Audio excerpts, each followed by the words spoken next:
اس زیارت کے اندر جو جو دعائیں ذکر کی ہیں امام معصوم نے، ان کو تھوڑا سا مختصر انداز میں واضح فرمائیں۔ جی ہاں، انتہائی اہم سوال ہے، زائر کو اس کی طرف توجہ بھی کرنی چاہیے ہے۔ زیارت انسان کے تقرب اللہ کے اندر ایک اہم کردار ادا کرتی ہے۔ فلسفہ زیارت کے اندر میں نے اس کو تھوڑا بیان کیا ہوا ہے، ریکارڈڈ درس موجود ہے۔ تو جب یہ تقرب اللہ کر رہا ہے، خدا کے قریب جا رہا ہے، سیر و سلوک کی منزل طے کر رہا ہے، تو وہاں پر ایک اہم چیز جو ہوتی ہے وہ یہ کہ انسان جب خدا کو محسوس کر رہا ہو، جب انسان کو یہ احساس ہو رہا ہو کہ خدا کی بارگاہ میں حاضر ہو چکا ہوں میں، تو اس وقت انسان جو ہے وہ دعا کے لیے زبان کھولے، خدا کو پکارے، خدا سے کچھ مانگے۔ تو اب خدا لامتناہی ہے اور ہم متناہی ہیں، ہم چاہے جو کچھ بھی سوچ لیں، ہماری سوچ جو ہے وہ محدود ہے، کلمات ہم انتخاب نہیں کر سکتے جو اس خدا کے ساتھ سازگار ہوں، اور ہمیں یہ معلوم نہیں ہو سکتا کہ ہم کس طریقے سے پکاریں، کیا مانگیں اپنے لیے۔ ہم اگر مانگنا شروع ہو جائیں گے، ہم تو چھوٹی موٹی چیزیں مانگنے لگ جائیں گے، مثلا ہمارا کاروبار ٹھیک کر دے، ہمارا رشتہ کروا دے، ہمارا مثلا یہ اس طرح کی چیزیں مانگیں گے، لیکن یہ اساسی چیزیں نہیں ہوتی ہیں۔ تو امام معصوم نے زیارت کے ضمن میں کچھ دعائیں بھی تعلیم فرمائی ہیں کہ زائر اس طریقے سے خدا سے مانگے، اور یہ وہ چیزیں ہیں کہ اگر یہ چیز مل جائے تو دنیا کی اور آخرت کی تمام خیرات اس کی جھولی میں آ جاتی ہیں اور خدا اس کو عطا کر دیتا ہے۔ ہم دیکھتے ہیں مثلا ایک دعا جو زیارت عاشوراء میں ذکر ہوئی ہے وہ ان جملات سے شروع ہو رہی ہے: بے ابی انت و امی لقد عظم مصابی بک فاسأل اللہ الذی اکرم مقامک و اکرمنی بک۔ اب یہاں سے دعا شروع ہوتی ہے کہ اللہم اجعلنی عندک وجیہا بالحسین علیہ السلام فی الدنیا والآخرہ، کہ مجھے قرار دے دے آبرومند اپنے نزدیک دنیا و آخرت کے اندر، اور کس کے صدقے میں؟ امام حسین علیہ السلام کے صدقے میں۔ اب خدا سے مانگ رہا ہے، واسطہ امام حسین علیہ السلام کا دے رہا ہے، لیکن ایک ایسی چیز مانگ رہا ہے کہ جو واقعاً تمام خیرات کی کنجی ہے۔ ایک یہ دعا تھی انتہائی اہم، اگر اس کو کھولا جائے تو بہت سارے مطالب ہیں اس کے اندر۔ مثلا ایک اور دعا جو یہاں پر زیارت عاشوراء کے اندر زائر مانگتا ہے وہ یہ ہے، وہ یہاں سے شروع ہو رہی ہے: فَأَسْأَلُ اللَّهَ الَّذِي أَكْرَمَنِي بِمَعْرِفَتِكُمْ، اور یہاں سے دعا شروع ہو رہی ہے کہ أَن يَجْعَلَنِي مَعَكُمْ فِي الدُّنْيَا وَالْآخِرَةِ،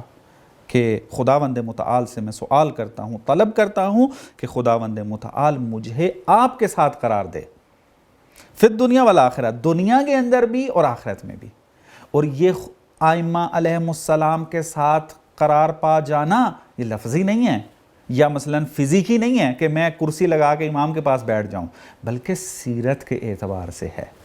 اگر امام کے بتائے ہوئے اصولوں کے مطابق چلے گا تو چاہے امام اس دنیا میں نہ بھی ہوں تب بھی وہ امام حسین علیہ السلام کے ساتھ ہے، دنیا کے اندر بھی اور آخرت کے اندر بھی۔ تو یہ جو کہا جائے، اگر اس معیت کو کھولا جائے، معا جو کہا جا رہا ہے، اس معیت کو کھولا جائے، تمام اخلاقی اصول اس کے اندر موجود ہیں، اور امام کو کس طریقے سے ہم نے ماننا ہے، کیسے ان کے پیچھے چلنا ہے۔ تو ظاہر سی بات ہے لفظی دعا تو اتنی تاثیر نہیں رکھتی ہے، یہ دعا الفاظ کے ذریعے کر رہا ہوتا ہے تاکہ اس کو اپنے عمل میں جا کر جو ہے وہ اپلائی کرے، اس کو عملی کرے اس کے اندر جا کے۔ تو اگر یہ دعا مانگ رہا ہے کہ مجھے دنیا اور آخرت میں اہل بیت کے ساتھ قرار دے دے، تو اہل بیت کے ساتھ قرار پانا اس کا مطلب یہ کہ اہل بیت کی سیرت کا فالور بن جائے۔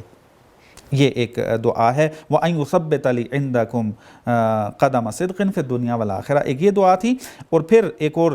دعا کہ یہاں سے ربط بنتا ہے امام حسین علیہ السلام کا، یعنی عاشوراء کو اور مہدویت کا، کہ